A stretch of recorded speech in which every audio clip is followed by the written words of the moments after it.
What's going on, everyone? It's Chris from 416 Coffee, and this is episode 18 of Coffee with Chris. So in this episode, I wanted to show you how to do a cupping session at home.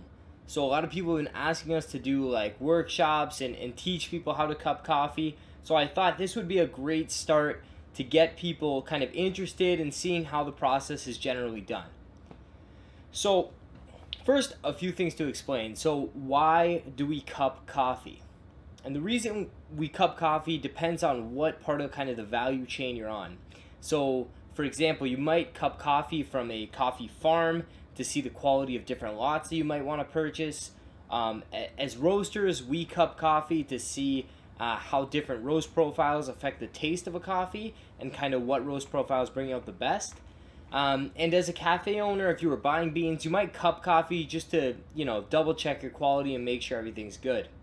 The reason why we use cupping instead of using a brew method, like doing pour-overs of coffees to taste them, or espresso, is simply because cupping is very standardized.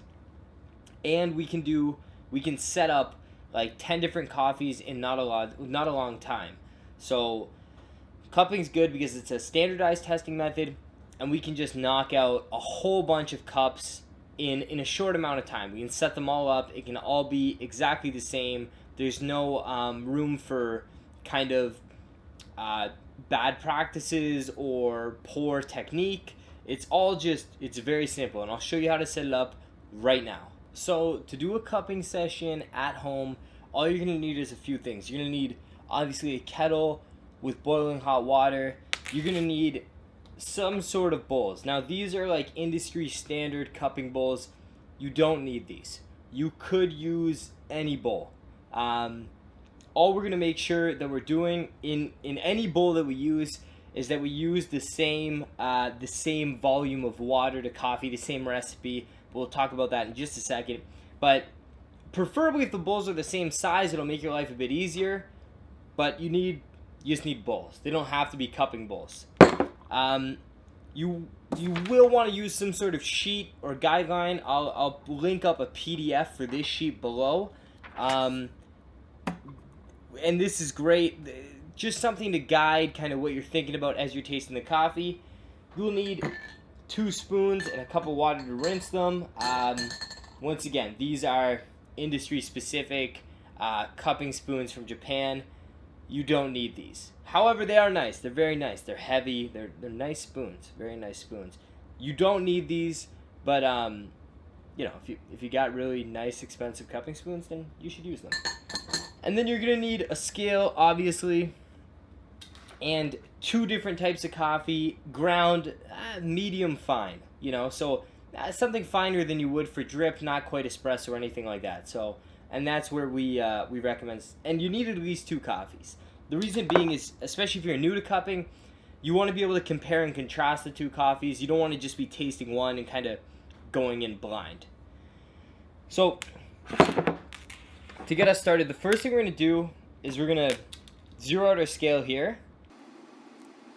We're going to add 11 grams of coffee. So we're going to add, the recipe we're going to use here is about 11 grams of coffee to 150 grams of water. So that's just a quick recipe based on the size of these cups. I'm getting that from our standard 70 grams per 1 liter, so we're just adjusting. But 70 grams per liter is where we start. I've done the measurements in these cups. Works best at about 11 grams to 150 of water.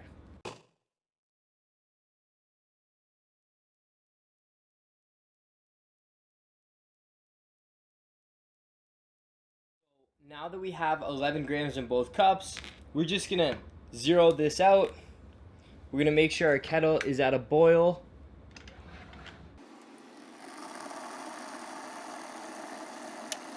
Now that we know our kettle's boiling, all we're going to do is we're going to add 150 grams of water to each of these.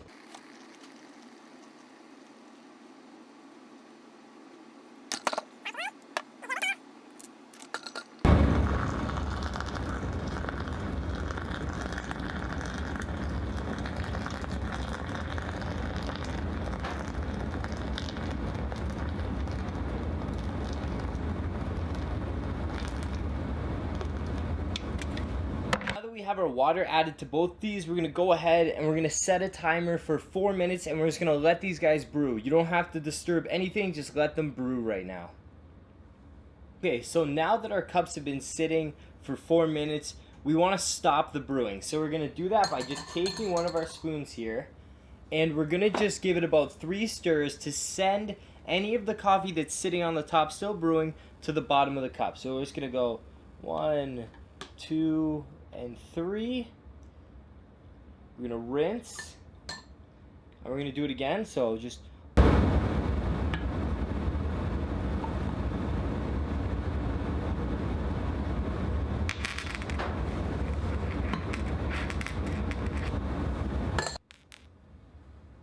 and now is when you can start smelling the coffee. As you're breaking this crust, there's some great aromatics that are being released, and this is where you can start to really dive in for the kind of the sensory experience.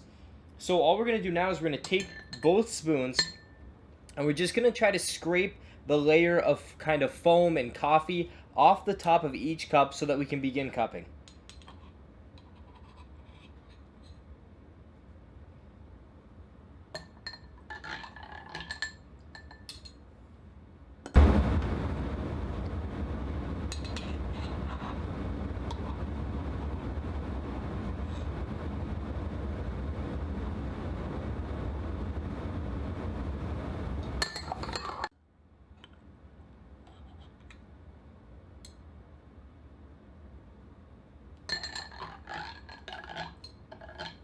Alright, so now that we have kind of a clean space to begin cupping from, what you're going to want to do is take your cup, and you're going to hate me a little bit for this, but you're going to just take a sip of the first coffee, fill up the cup, and you're going to want to slurp it, unfortunately. The reason being is just we have different taste buds and different parts of our tongue and our mouth sense different things. So we're going to slurp it to kind of get the coffee sprayed around our mouth. I know that sounds disgusting. It's not going to sound that great, but it's what you got to do. So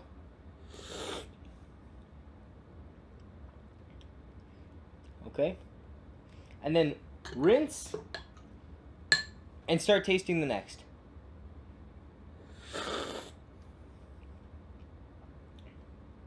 So as soon as you feel comfortable, you can start writing about these. You can start taking notes. You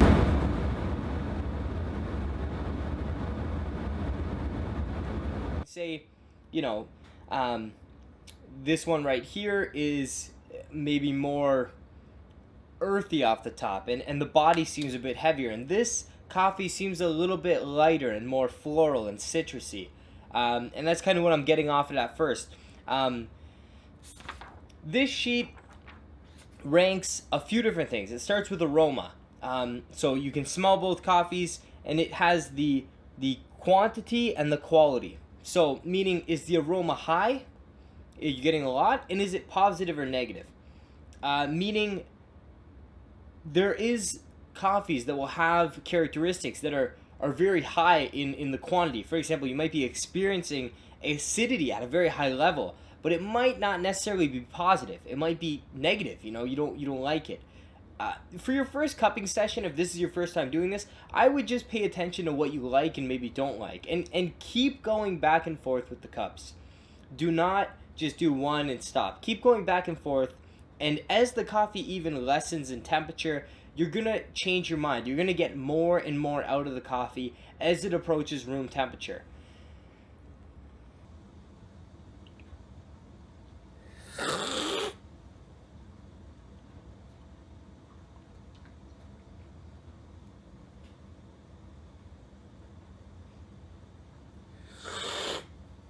So just cupping is another thing for you just to cultivate your taste, have some fun, do it with friends, and just write. Like, don't worry about what you're writing. There's no right or wrong answer. Taste is subjective.